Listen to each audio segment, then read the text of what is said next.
महाराज जी, जैसे कि आपने बताया निंदा और क्रोध से बचें, ये पाप के कारक हैं। जैसे तैसे निंदा पर तो काबू पा रहे हैं, लेकिन यदि किसी बात को सुनकर क्रोध आ जाए, भगवान और आपकी याद करते हुए भी उस पर नियंत्रण कैसे करें?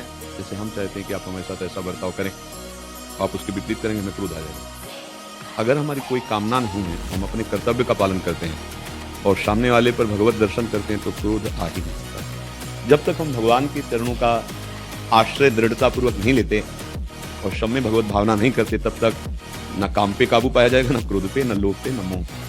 सामने वाला अगर कोई भी हमारे प्रति प्रतिकूल व्यवहार कर रहा है, वो मेरे कर्म से प्रेरित है। मेरा कर्म दंड देने के लिए आया, इसलिए गाली दे रहा, प्रतिकूलता कर रहा है। मुझे अगर इस भाव को हृदय में धारण करने का सौभाग्य मिले कि मैं पवित्र हो रहा हूँ और वो कड़वा बोल रहा है, मैं अपराध मुक्त हो रहा हूँ। अगर मैंने कड़वा बोल दिया तो फिर वो अपराध बन जाएगा। हम कुछ सीमाएं हैं जिस तक तो हम सह सकते हैं। यदि हमारे कोई धर्म का नाश करने, यदि कोई हमारे गुरु की अवहेलना हमारे सामने कर रहा है, हमारे इष्ट की निंदा कर रहा है, फिर हम नहीं समझेंगे कि हम इतने तक तो क्षमा कर देंगे। इसके बाद हमारे गुरु का कोई अपमान कर, हम कहते क्षमा, अधिकार हमारे जीवन।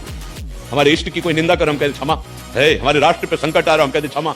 ऐसा नहीं, मतलब समझना, कहीं कहीं क्रोध भी क्षमा से ज्यादा फल देने वाला बन जाता है कि एक सीमा तक सहनशीलता है, इसके बाद अगर कोई उल्लंघन करता है तो कानून है, और या फिर उस समय अपने जीवन रक्षा के लिए हमें जो करना पड़ेगा वो हम कर सकते हैं, सामर्थ्य। क्योंकि एकदम क्षमा का उपदेश अगर सही ढंग से ना समझ में आया तो फिर अत्याचार का बढ़ावा भी हो सकता है।